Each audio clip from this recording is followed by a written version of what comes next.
un nègre à la peau mate, un de ces nègres que le soleil rate. Chester Himes, Le paradis des côtes de porc, nouvelle, tome 2, traduit de l'américain par Lily Stein. NRF Gallimard, titre original Collected Stories, 1990, édition Gallimard 1997 pour la traduction française. Et Paris c'est bourré de Ku Klux Klan. Hey, hey, hey, Mr. Chester Himes, j'ai la destitue à la CIA, j'ai le milieu à la mafia. Ces choses que tu fais. Le gardien qui était de service à l'entrée du parloir regarda le laisser-passer. « Rendez ce papier à votre mère, ordonna-t-il, elle en aura besoin pour ressortir. » Puis, le poussant dans la salle à l'extrémité du bloc cellulaire A et B, le gardien du parloir et lui le fouillèrent. Ils lui ordonnèrent de laisser sa casquette et ses gants sur la table du gardien. Il avait peur qu'il ne lui prenne sa casquette dont la coupe n'était pas réglementaire. Aussi il la retourna et la posa sur ses gants en peau de porc jaune pour dissimuler la doublure de soie.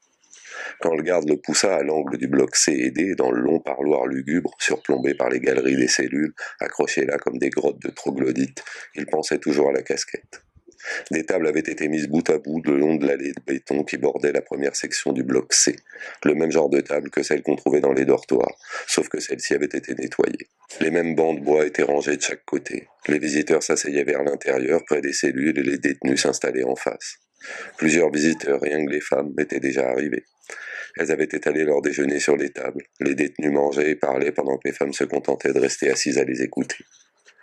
Il remonta à l'allée derrière les bancs. Lorsqu'il vit sa mère, il s'arrêta et resta là, debout, un moment, sans bouger, à la regarder, voyant qu'elle le regardait, voyant dans ses yeux l'amour qu'elle éprouvait pour lui, même à cette distance. Une douleur aiguë, étouffante, monta en lui, lui bloquant la poitrine. Elle se leva, lui tendit les bras et il s'y précipita. Ils se penchèrent au-dessus de la table et s'embrassèrent. Il ne la vit plus, mais il sentit qu'elle lui serrait très fort les bras. Et quand elle l'eut lâché et se fut assise, il continua à sentir les mains de sa mère. Ni l'un ni l'autre n'avait dit un mot. « Je t'ai apporté quelque chose à manger, James, dit-elle enfin, ses mains s'agitant dans son panier. Je t'ai apporté des huîtres gratinées. Tu as toujours aimé les huîtres en coquille. » Sa voix semblait très ténue et creuse, comme si elle sortait de l'avant de sa bouche et non de sa gorge. « Ah bon ? Laisse-moi t'aider, maman, dit-il, mais il ne la regarda pas. Elle l'avait regardé, mais à présent elle baissait les yeux sur son panier, à l'intérieur duquel ses mains s'agitaient depuis un moment sans rien accomplir. Voilà la nappe, et les serviettes, et voilà les assiettes, récita-t-elle en sortant les ustensiles du panier. Ils étalèrent soigneusement la nappe, et cela leur prit longtemps. Elle lissa les plis, puis commença à sortir l'argenterie, couvert par couvert, puis la nourriture. Mais cela ne leur parut pas réel, ni à l'un ni à l'autre, pas plus que leurs actions, le fait de se trouver dans cette prison sale et sinistre, assis l'un en face de l'autre. Et leurs efforts étranges et ridicules pour faire paraître cette situation simple et naturelle n'avaient rien non plus de réel. Il y avait un plat d'huîtres gratinées, de la salade de pommes de terre, du pain, du beurre, un pot de confiture et des gâteaux. « Je ne t'ai rien acheté à boire, dit-elle de cette voix légère, sans épaisseur. Je n'ai trouvé aucun récipient qui pouvait contenir du liquide. » Depuis le premier moment où il l'avait regardée, il n'avait plus posé les yeux sur elle. Il avait gardé les yeux fixés sur la nappe et la nourriture. Et lorsqu'elle parla, il porta son regard au-delà d'elle, à travers les barreaux d'une cellule, où les deux couchettes avaient été fermées par une chaîne pour la journée, sur le lavabo de la cellule, sur l'étagère qui supportait 2 photos de 2 jeunes femmes, une grande cruche blanche, 3 bouteilles, 2 peignes, une brosse, une épousette, sur un peignoir lit de vin suspendu à une corde tirée en travers de la cellule, tache de couleur intense, qui ressortait contre le jaune délavé des murs. Mais il ne la regarda pas. « Ce n'est pas grave, maman, je n'ai pas envie de boire. » Il avait parlé d'une voix sourde, ce qu'il fit jurer tout bas. « On a tout ce qu'on veut à boire, tout ce qu'on peut avaler, » ajouta-t-il en essayant de paraître plus gai. « Tu as bonne mine, James. » Il toucha une huître de sa fourchette et la déplaça sur son assiette. « Je me sens en forme, maman. » Elle était vêtue d'une robe de lainage brun et du manteau marron clair en imitation astrakhan qu'elle portait déjà depuis 5 hivers. « Est-ce qu'il te donne assez à manger, James ?» Tout d'un coup, il se rendit compte qu'elle faisait des efforts désespérés pour ne pas pleurer. « Oh oui, on est plutôt bien nourri, répondit-il, essayant de sourire, mais ne réussissant qu'à étirer ses lèvres en une sorte de grimace. Ça lui fit mal au visage, sous la peau, ça lui retourna les yeux comme il avait parfois l'estomac retourné. Il savait qu'elle voulait qu'il la regarde, mais ses yeux étaient trop creux, trop ouverts, on y lisait trop de choses qui ne pourraient qu'intensifier sa souffrance. Il resta assis là, avec ses lèvres étirées, à jouer avec son huître. Il aurait donné tous ses espoirs de liberté pour pouvoir réussir à sourire. « Est-ce qu'ils te font du mal, James ?» demanda-t-elle. Non, maman, ce n'est pas aussi terrible que ça. Il lui parla de la routine et de la discipline. J'étais manœuvre à la compagnie minière au début, mais maintenant je donne des cours. Je pense que ça doit être agréable, dit-elle. C'est très bien, c'est parfait. Tu ne manges rien, James, fit-elle remarquer. Il la regarda à la dérobée, puis détourna très vite les yeux. Je n'ai pas faim, maman, on vient juste de finir de déjeuner. Mais ce rapide coup d'œil lui permit de constater qu'elle avait les yeux rouges, les paupières et le haut des pommettes gonflés d'avoir trop pleuré. Son visage semblait trop relâché, la peau était flasque et pendait en plis de chaque côté de sa mâchoire. C'était comme si une sorte de support intérieur qui l'aurait tenu en forme toutes ces années s'était brisé sous le chagrin. Ses cheveux, qui apparaissaient sous le rebord du chapeau en feutre qu'elle avait remodelé, semblaient plus gris. Et soudain, il sut que ce n'était pas seulement parce qu'il ne voulait pas qu'elle voie le malaise, la culpabilité et le remords dans ses yeux à lui qu'il ne la regardait pas, mais également parce qu'il ne voulait pas voir le chagrin et le vieillissement brutal sur le visage de sa mère, comme si le fait de ne pas les voir allait les faire disparaître. Mais il savait qu'ils étaient là. Il savait depuis toujours, même avant qu'il ne s'autorise à y penser, qu'ils seraient là. Je croyais que tu aimais les huîtres cuisinées de cette façon, James. C'est pour ça que je les ai préparées, dit-elle.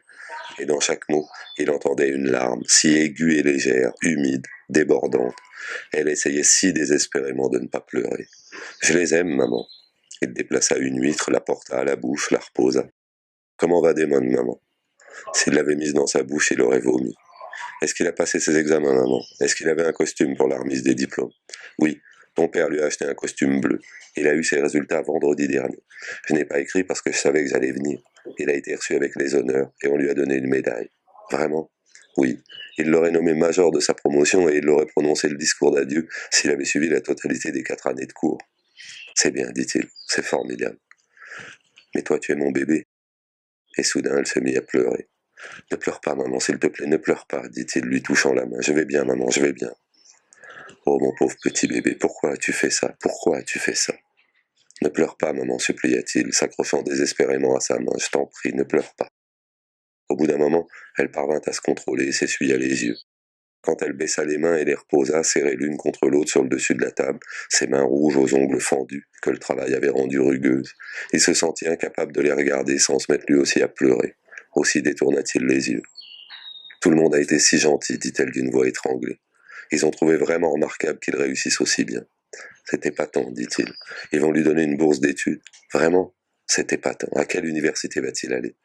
Je crois qu'il va aller à Athens. Il n'a pas encore décidé. C'est une bonne université. Ils restèrent silencieux une minute. Est-ce que tu dis toujours tes prières, James? Demanda-t-elle. Il hésita, puis mentit. Oui, maman. Les choses ne sont pas aussi désespérées qu'elles le paraissent, James, dit-elle. Le directeur de la prison dit que si tu te conduis bien et si tu ne cherches pas les ennuis, tu auras une remise de peine. Tu as vu le directeur? Oui, je suis arrivé avant l'heure des visites et il est sorti de son bureau, il est venu me parler. Il a dit que tu avais l'air d'un bon garçon. Vraiment? Il a dit qu'il avait bon espoir pour toi. Vraiment? Je ne lui ai pas encore parlé. Il a dit que dans 12 ou 13 ans, tu passeras devant la commission des libérations conditionnelles et que si tu t'es bien conduit, tu seras libéré. Ah bon? Il a dit ça? Essaie d'être un bon garçon, James, dit-elle. Tu es jeune encore, tu as le temps de changer. Je me tiendrai bien, maman, je serai un détenu modèle. Il s'interrompit. Je veux dire un bon garçon. Je serai un bon garçon. Elle tira une Bible du fond de son panier et la lui donna. Je veux que tu gardes ça, James. En voyant le livre, il sursauta, puis se ressaisit et dit « Merci, maman ». Il prit le livre et le feuilleta, répétant d'une voix étranglée « Merci, maman, c'est très gentil ». C'était un vieux livre avec une reliure en cuir doux et usé.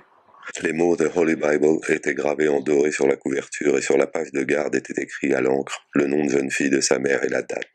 13 juin 1895. Elle était à moi avant mon mariage, dit-elle. Les pages étaient très fines et jaunies par le temps. C'est l'heure, madame, annonça le gardien planté derrière elle. Il ne l'avait pas vue approcher. Ses mains, si soigneusement posées l'une contre l'autre sur le dessus de la table, se crispèrent. Son corps entier se crispa. Aux autres tables, les visiteurs se levaient, embrassaient les détenus et se préparaient à partir. Il se leva lui aussi et elle se redressa lentement et difficilement. Ils s'embrassèrent encore une fois. Les lèvres de sa mère tremblaient sous les siennes et il pria « Mon Dieu, je vous en prie, faites qu'elle ne recommence pas à pleurer. » Comme auparavant, il sentit les mains de sa mère s'accrocher à ses bras, et quand elle le lâcha, il continua à les sentir. « Dis à Damon et à papa que je leur envoie un bonjour, maman, » dit-il en regardant la nourriture. Les mains de sa mère qui déchiraient nerveusement son mouchoir, et la boîte qui avait une drôle de forme sur le sol de la cellule numéro 8. « Au revoir, James. J'essaierai de descendre le mois prochain. Sois un bon garçon et dis tes prières et lis ta Bible. Oui, maman, je me conduirai bien. Au revoir, maman.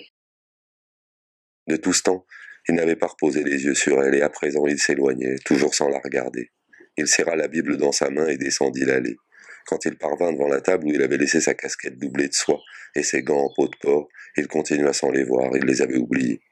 Mais juste avant de passer la porte qui donnait dans la cour de la prison, il se retourna et regarda. À l'autre bout de la longue allée mal éclairée, flanquée d'un côté par les cellules du bloc C, qui s'élevait en une falaise d'acier jusqu'au plafond de béton, 20 mètres plus haut, de l'autre par un mur de cellules sinistres avec leurs tristes fenêtres à barreaux qui ne laissaient pas entrer le soleil, il la vit debout là, après que tous les autres furent partis, si petite au milieu de cette immense maçonnerie érigée pour enfermer des détenus tels que lui, ramassant la nourriture qu'elle avait préparée, transportée, et qu'il n'avait pas mangée, la rangeant dans son panier pour la rapporter chez elle, où elle la réchaufferait pour le dîner. Si lente et si vieille, sa souffrance évidente même de l'endroit où il se tenait. Et il songea à toutes les fois où elle lui avait dit « James, essaie d'être un bon garçon. Ces choses que tu fais chagrinent tellement maman. »